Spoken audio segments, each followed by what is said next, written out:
New York Governor Andrew Cuomo condemning Saturday's horrific mass stabbing at a rabbi's house during a Hanukkah celebration as domestic terrorism. Meanwhile, Mayor Bill de Blasio vowing to take action amid a surge of anti-Semitic attacks here in the New York City area. Joining us now, Jonathan Greenblatt, CEO of the Anti-Defamation League. Jonathan, good morning to you. Good morning. First, your reaction to the attack over the weekend. Look, it's pretty horrifying when you think about a family, a rabbi, and a community celebrating Hanukkah in their home, lighting a menorah, only to have a man with a machete burst in, hacking away. I mean, there's a reason why Jews in this country, and in the Orthodox community in particular, are scared.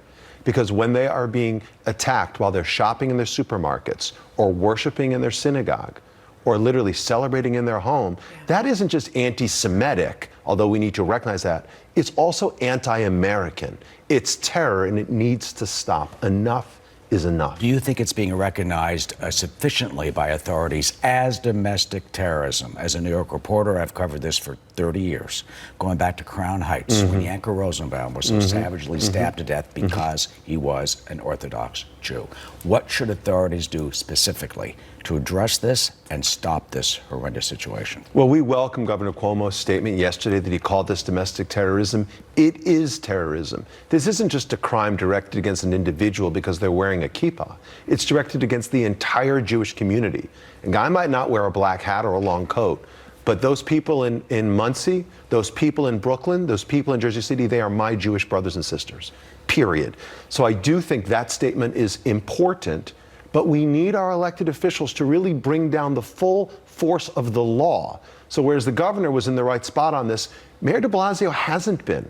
It's been stunning to me how he has moved slowly and not shown up on the ground in the communities. This has been happening in Brooklyn for a long time. We've been talking about it again and again. And after Jersey City, his comment was that it's reaching our shores.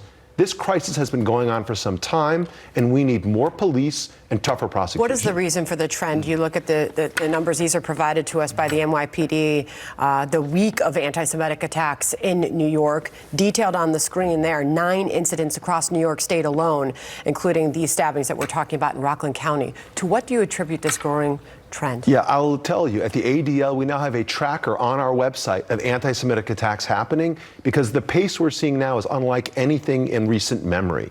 Literally, the attacks have almost doubled over the last few years. And it's not just the quantity of attacks, it's the nature.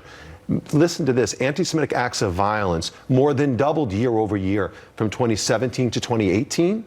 And we're talking about a year that was punctuated by the massacre in Pittsburgh, the worst anti-Semitic act of violence in American history. And this year has brought us Jersey City, has brought us Poway, has now brought us Monsey. So there's a reason why people are afraid.